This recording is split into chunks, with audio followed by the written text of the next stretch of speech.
দেখো বন্ধুরা, পাত পেরে বসে খেতে তো সবাই ভালোবাসে, কিন্তু মেয়েদের কপালে ঠিক থালা ভরে সাজিয়ে খেয়ে ওঠাটা না হয়ে ওঠে না। তবে আজকে আমি নিয়ে বসেছি।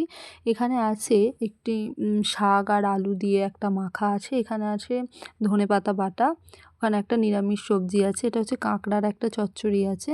তোমরা কারা কারা কাঁকড়া খেতে ভালোবাসো আমায় জানিও। এখানে একটা মাছের তরকারি আছে, আর এখানে কলা ভাজা আছে, আলু ভাজা আছে, সাথে আমি নিয়েছি টমেটো পোড়ার চাটনি। ঠিক আছে, এই শীতকালে টমেটো পোড়ার চাটনি জাস্ট অসাধারণ লাগে। কারা কারা খেয়েছো আমাকে জানিও। এইটা না আমি শিখেছিলাম আমার একটা পুরনো ফ্রেন্ডের কাছ থেকে, যখন আমি ট্রেনিংয়ের জন্য বাইরে ছিলাম, আমি তখন ওর থেকে শিখেছিলাম রেসিপিটা। তোমাদের কারো রেসিপি লাগলে আমায় জানিও। তবে শীতকালে গরম ভাতের সাথে এই টমেটো পোড়া চাটনিটা জাস্ট অসাধারণ লাগে। দেখো, রেঁধে বেড়ে রান্না-বান্না তো মেয়েদের কাজ। রেঁধে বেড়ে খাওয়াতে তো সবাই পারে, কিন্তু নিজের জন্য না থালা সাজিয়ে নিয়ে ওঠাটা হয় না। তবে তোমাদের কেমন লাগলো আজকের মেনুটা আমায় জানিও।